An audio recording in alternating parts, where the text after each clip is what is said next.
Manfaat mengukus dan merebus, alternatif dari mahalnya minyak goreng. Pada akhir-akhir ini, harga minyak goreng menjadi lebih mahal 2 kali lipat dari harga biasanya. Hingga terakhir video ini dibuat, harga minyak pada kemasan 2 liter mencapai Rp50.000. Banyak penyebab dari naiknya harga minyak goreng, mulai dari harga minyak nabati dunia meningkat, perang Rusia dan Ukraina, dan dampak dari pandemi COVID-19. Polemik pun terjadi, banyak yang mengkritik karena kebijakan naiknya harga minyak goreng. Tidak dipungkiri, masak dengan teknik menggoreng apalagi dengan teknik deep frying terasa lebih nikmat. Makanan dapat kehilangan air dan menyerap lemak selama proses penggorengan sehingga membuat makanan menjadi lebih aromatik dan membuat teksturnya menarik. Namun, tahukah Anda, rutin mengonsumsi makanan yang digoreng berbahaya untuk kesehatan? Penelitian yang dipublikasikan oleh jurnal Health menyebutkan bahwa mengonsumsi makanan yang digoreng sangat berkaitan dengan resiko terjadinya penyakit kardiovaskular seperti penyakit jantung, gagal jantung, dan stroke. Selain itu dikaitkan juga dengan resiko obesitas, hipertensi, dan masalah kesehatan lainnya. Memasak makanan dengan metode penggorengan menyebabkan proses oksidasi dan hidrogenasi yang membuat asam lemak tak jenuh menurun secara drastis, sedangkan asam lemak trans justru mengalami peningkatan. Peningkatan asam lemak trans dapat menyebabkan pembentukan akrilamida yang telah dikaitkan dengan resiko tinggi dari semua penyebab kardiovaskular dan kematian akibat kanker. Makanan yang digoreng, terutama yang berasal dari restoran cepat saji, mengandung lemak trans dalam jumlah yang cenderung tinggi sehingga dapat meningkatkan respon peradangan tubuh. Banyak alternatif yang bisa Anda pilih untuk metode memasak selain menggoreng. Memasak dengan cara direbus atau dikukus memiliki banyak manfaat kesehatan dibanding menggoreng. Asalkan merebus tak dilakukan terlalu lama. Vitamin akan hilang dalam jumlah banyak jika dimasak dalam air yang terlalu panas dan dalam waktu yang lama. Anda juga bisa merasakan manfaat dari masakan yang dikukus.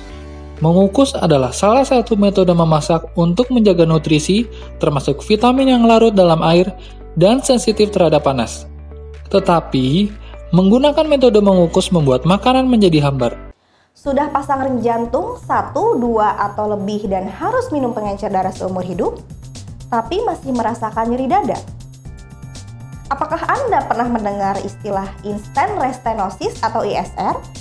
Instant restenosis merupakan penyumbatan atau penyempitan kembali yang terjadi pada pembuluh darah arteri yang terpasang ring atau stent.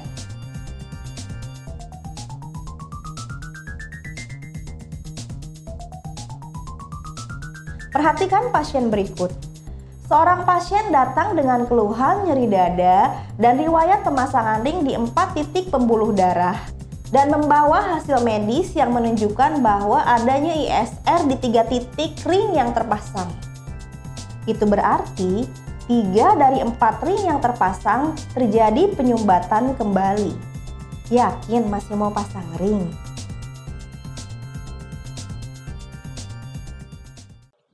Berikut manfaat kesehatan yang bisa Anda rasakan kalau memilih metode memasak direbus ataupun dikukus. Diet. Makanan rebus atau kukus kerap masuk dalam menu diet. Makanan rebus memiliki tingkat kalori yang rendah, namun memiliki tingkat nutrisi dan kadar air yang tinggi. Sehingga, proses diet yang baik dapat tercapai karena mengurangi konsumsi makanan yang rendah lemak. Pertumbuhan rambut. Dilansir dari Blood Sky, beberapa jenis sayuran mampu mengatasi kerontokan rambut dan menjadikan lebih indah. Kandungan beta-karoten membuat rambut lembut dan berkilau. Selain itu, vitamin E dan A juga membantu merangsang pertumbuhan rambut dan membuat akar rambut lebih kuat. Merawat kondisi kulit. Kulit berkilau alami bisa didapat dengan makan makanan yang sehat dan tetap terhidrasi. Ini bisa dicapai dengan mengonsumsi makanan rebus yang kandungan airnya tinggi serta mengandung nutrisi penting seperti antioksidan dan senyawa antiinflamasi. Hasilnya, kulit akan terlihat lebih segar dan sehat. Berdasarkan studi yang terbit dalam jurnal Annales Brasileiras de Dermatologia tahun 2017, antioksidan merupakan zat untuk mencegah kerusakan oksidatif pada sel dan jaringan, termasuk jaringan kulit. Disarankan mengonsumsi sayuran rebus seperti wortel, buah bit, bayam, tomat, hingga brokoli. Mencegah dan mengobati batu ginjal. Dilansir dari Mayo Clinic, batu ginjal atau renal calculi merupakan endapan keras yang terbuat dari mineral dan garam yang terbentuk di dalam ginjal. Salah satu faktor resikonya adalah tidak minum cukup air. Penderita batu ginjal perlu mengonsumsi makanan rebus karena bisa menghilangkan 87% oksalat, yaitu senyawa yang berperan penting dalam pembentukan batu ginjal. Juga bisa digunakan sebagai langkah pencegahan. Mencegah peradangan. Sayur-sayuran dapat mencegah peradangan antiinflamasi dengan membantu menghilangkan radikal bebas dari tubuh. Radikal bebas dapat menyebabkan kerusakan sel sehingga meningkatkan resiko peradangan dan dapat menyebabkan berbagai penyakit.